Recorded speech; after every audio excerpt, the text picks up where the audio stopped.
Hello everyone, welcome back to digital Pathshala. मैं हूं विकास और आज हम लोग क्लास 7 के बच्चों के लिए क्लास शुरू करने जा रहे हैं, जिसमें हम लोग पढ़ेंगे मैथ्स का चैप्टर 5 जिसका नाम है लाइंस एंड एंगल्स। तो बच्चों, चैप्टर में हम लोग आज इसका ओवरव्यू जानेंगे। और चैप्टर में जाने से पहले थोड़ा एक छोटा सा आप लोगों से रिक्वेस्ट रहेगा बच्चों कि अभी जैसे हम लोग जान रहे हैं कि कोरोना का जो है थर्ड वेव स्टार्ट होने वाला है और ऑलमोस्ट कुछ कुछ जगहों में इसका इफ़ेक्ट जो है वो दिख भी रहा है। तो आप लोगों से रिक्वेस्ट करूंगा कि जितना ज़्यादा हो सके अननेसेसरीली अगर बाहर आप जाते हो या फिर कोई आप लोगों का आउटिंग का प्लान अगर आप कर रहे हैं फैमिली के साथ, तो प्लीज़ अभी आप लोग जो हैं ये सारा कुछ को पोस्टपोन करें। और प्लीज़ सेफ्टी प्रिकॉशंस जो था हमारा, मीन्स जो 3 मेजर प्रिकॉशंस हम लोग प्रीवियस लेते आ रहे हैं, लाइक सैनिटाइज़र यूज़ करना, मास्क पहनना और सोशल डिस्टेंसिंग को मेंटेन करना, ये 3 चीज़ आज की डेट में हम लोग क्या है कि उसको भूलते जा रहे हैं। तो इसको क्या है कि फिर से हम लोगों को अपने डेली रूटीन में इसको इंक्लूड करना है और सारा जो सेफ्टी मेजर्स है उसको लेते हुए अभी रहना है। एंड लास्टली फिर से बोलूँगा कि अननेसेसरीली घर से बाहर निकलना बंद करें। पेरेंट्स से भी मेरा यही रिक्वेस्ट रहेगा कि अपने बच्चों के प्रति ये थोड़ा सा केयर आप अभी ज़्यादा दें। और बच्चों से भी रिक्वेस्ट रहेगा कि आप अपना भी ध्यान रखें और अपने फैमिली में जो आपके ग्रैंड पेरेंट्स हैं, आपके मम्मी पापा, आप भी उनको समझाएं कि अभी का जो सिचुएशन है वो कैसा है और इससे बच के रहें। सो बच्चों, ज़्यादा समय ना लेते हुए चलिए इसके चैप्टर के हम लोग अंदर चलते हैं, जानते हैं कि चैप्टर में है क्या। So let's get into the chapter. आप देख रहे होंगे ऊपर लिखा हुआ है चैप्टर का नाम, जो कि है लाइंस एंड एंगल्स, क्लास 7 का चैप्टर नंबर 5 है ये।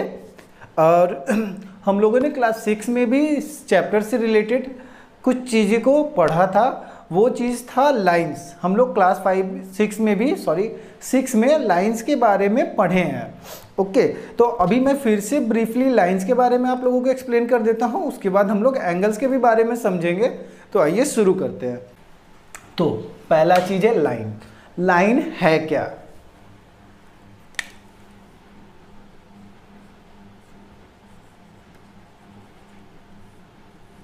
Line,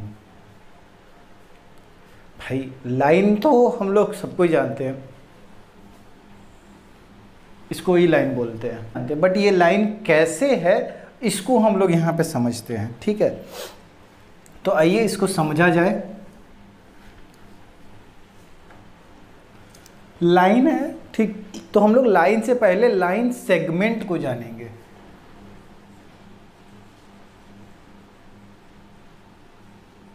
okay, line segment. Line segment क्या होता है? अब यहाँ पे देखिए, एक डॉट से मैंने एक लाइन बनाया, ये दूसरे जगह पे आके एंड हो गया, ठीक है? ये पहला जो पॉइंट था ये हो गया ए, इसको मैंने ले लिया बी। इसको समझते हैं। ये क्या है? एक लाइन है और इसका 2 एंड पॉइंट है। पहला एंड पॉइंट है ए, दूसरा एंड पॉइंट है बी।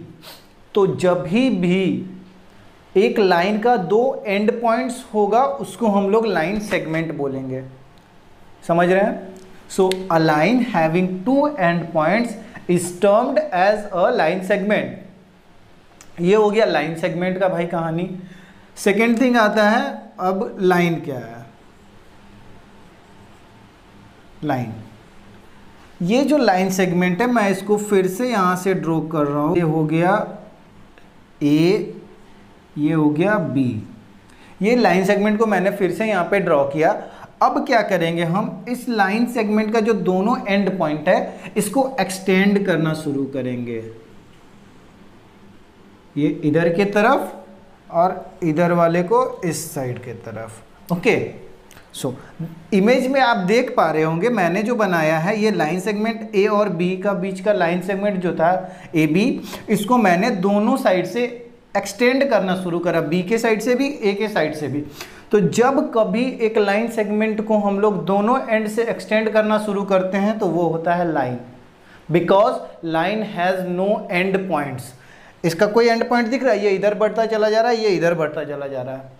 तो लाइन का जो डेफिनेशन होता है कि line is a line segment which does not have any end points, जिसका भाई कोई एंड पॉइंट्स नहीं होता है, and can be extended to both the sides, दोनों ही तरफ से उसको हम लोग एक्सटेंड कर सकते हैं। तो ये हो गया लाइन का कॉन्सेप्ट, समझ पा रहे हैं आप।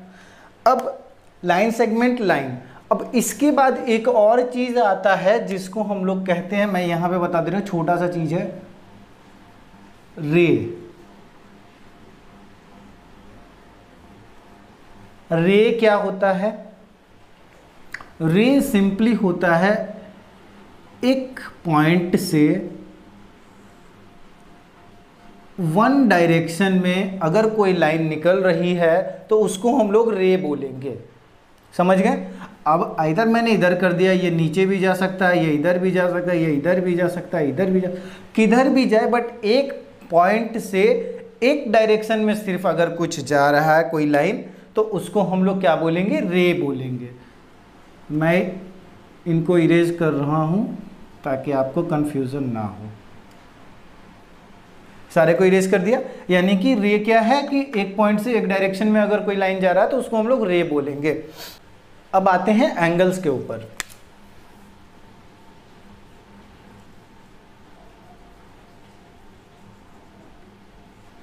एंगल्स क्या होता है इसको समझते हैं। ये एक पॉइंट है, एक पॉइंट से एक लाइन अगर निकल रहा है तो इसको क्या बोलेंगे? रे। इसी पॉइंट से एक और लाइन निकाल दिया मैंने, एक और रे निकाला, तो अगर एक पॉइंट से दो रे निकल रहा है अलग अलग डायरेक्शन में, तो उसके बीच का जो एरिया होता है इसको हम लोग एंगल से डिनोट करते हैं। ये जो पार्ट है ये है एंगल, ओके। तो ये जो पॉइंट है इसको हम बोलते हैं एंगल की भाषा में वर्टेक्स, ये कहलाता है वर्टेक्स। और ये दोनों जो साइड्स आपको दिख रहा है इस फिगर का, ये कहलाता है आर्म। ये भी आर्म है, ये भी आर्म है, समझ पा रहे हैं आप लोग?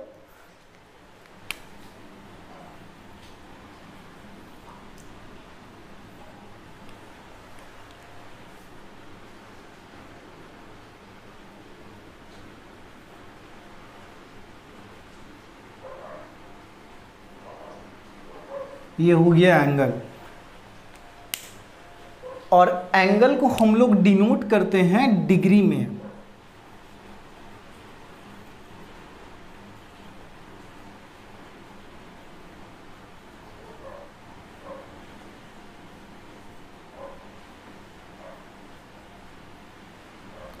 जिसका सिंबल होता है ये, ओके।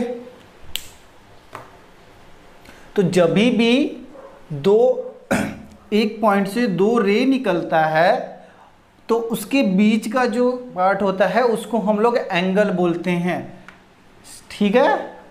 चलिए अब डिफरेंट टाइप ऑफ एंगल्स को हम लोग जानेंगे। इसमें लोगों ने एंगल को तो समझ लिया, अब हम लोग समझते हैं कि टाइप्स ऑफ एंगल, कितने टाइप के एंगल्स होते हैं।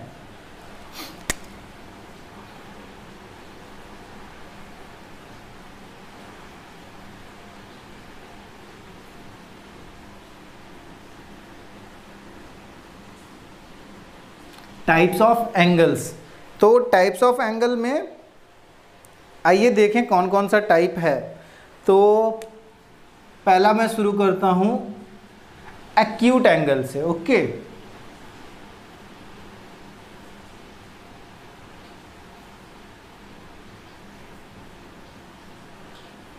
एक्यूट एंगल जो होता है ये छोटे एंगल होता है जिसका मेजर जो होता है वो 90 डिग्री से कम होता है। तो इसको सिंपली मैं डिनोट कर दे रहा हूं लेस देन 90 डिग्री। बच्चों एक चीज बताना चाहूंगा, मैथ्स में मेरी गारंटी है अगर आप कॉन्सेप्ट में फोकस करोगे तो स्टेटमेंट्स याद करने की ज़रूरत नहीं पड़ेगी, क्योंकि स्टेटमेंट मैथ में वही बनता है जो उसका न्यूमेरिकल्स बताता है। तो न्यूमेरिक वैल्यू हमको यहाँ पे बता रहा है 90 डिग्री, सिंबल मुझे बता रहा है कि 90 से कम होगा और उसको क्या बोलेंगे, एक्यूट एंगल। तो मैथ में मेरी गारंटी है स्टेटमेंट याद करने की जरूरत नहीं पड़ेगी, सिर्फ आपको समझना होगा तो क्या, कॉन्सेप्ट। तो कॉन्सेप्ट यही है जैसा मैं बता रहा हूं, इसको सिर्फ आपको दिमाग में बसा लेना है। कोई भी आप एग्जाम दो, कोई भी क्लास का दो, आप कभी स्टेटमेंट के ऊपर डिपेंड नहीं रहोगे, आप अपने कॉन्सेप्ट पे भरोसा रखो। मैथ्स इतना इजी सब्जेक्ट है कि अगर आपका कॉन्सेप्ट सही हो तो एक्यूट एंगल तो समझ में आ गया कि 90 डिग्री से कम मैंने यहाँ पे दिखा दिया है। अब इसका स्टेटमेंट अगर आपको बनाना है, जाहिर सी बात है एग्जाम में स्टेटमेंट लिखना पड़ता है जिसके लिए आपको मार्क्स मिलेंगे। तो स्टेटमेंट तो मैं यहीं से बना लूँगा ना कि एक्यूट एंगल है, लेस देन 90 होगा, तो इसको लिख देते हैं हम कि an angle which is less than 90 degree. That's it, कुछ नहीं है, इतना ही लिखना है आपको इसका स्टेटमेंट में। सॉरी राइटिंग थोड़ा सा गंदा है मेरा, प्लीज़ मैनेज कर लेना इसको। तो अब आते हैं ऑब्ट्यूज एंगल पे। नंबर सेकंड जो है ऑब्ट्यूज एंगल।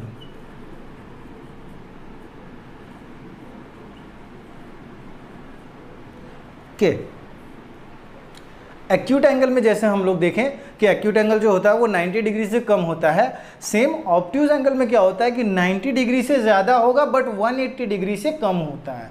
तो इसको हम लोग सिंबल और नंबर्स के हिसाब से समझते हैं। तो ग्रेटर देन कितना जाएगा, 90, बट लेस देन कितना होगा, 180।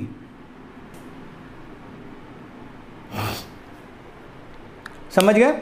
तो an obtuse angle is an angle which has measurement greater than 90 but less than 180।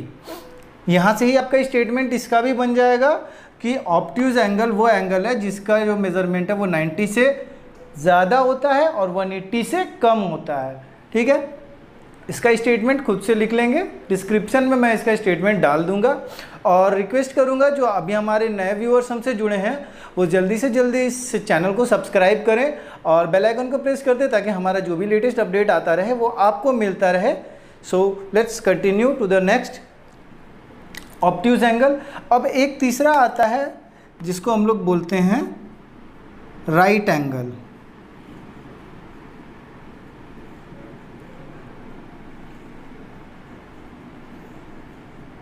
Right angle भाई 90 से तो सबको कंपेयर कर रहे हैं, लेकिन क्या होगा अगर एंगल का मेजरमेंट 90 डिग्री एग्जैक्ट है। ये तो 90 से कम है, ये 90 से ज़्यादा है। कोई एंगल का वैल्यू 90 डिग्री के बराबर होता है मेजरमेंट, तो उसको हम लोग राइट एंगल बोलेंगे। ये तो हो गया राइट एंगल तक। अब और दो चार चीज़ हैं जिसको हम लोग आगे समझेंगे। एंड एक रिक्वेस्ट रहेगा बच्चों, ये जो चैप्टर है, ये चैप्टर 5 से अभी जो स्टार्ट हो रहा है क्लास 7 का, 5, 6, 7, 8 नेक्स्ट जितना भी कंटिन्यूसली चैप्टर्स आएगा, ये काफ़ी ज़्यादा इम्पॉर्टेंट होने वाला है आप लोगों के लिए, इस रिस्पेक्ट में कि ये जो भी चीज़ें आप आज सीखेंगे ये नेक्स्ट जो 2-3 चैप्टर्स आएंगे उसमें भी इम्प्लीमेंट होगा। साथ ही साथ जो हायर क्लासेस में हम लोग आगे जाएंगे, लाइक अभी जैसे 7 से 8 में जाओगे, तब भी आपको ये सारे चीज़ों को ध्यान में रखना है ताकि आगे इसको इम्प्लीमेंट करके बहुत सारा इक्वेशंस ऐसा आएगा जिसमें ये सारा चीज़ का इम्प्लीमेंटेशन आपको करना होगा।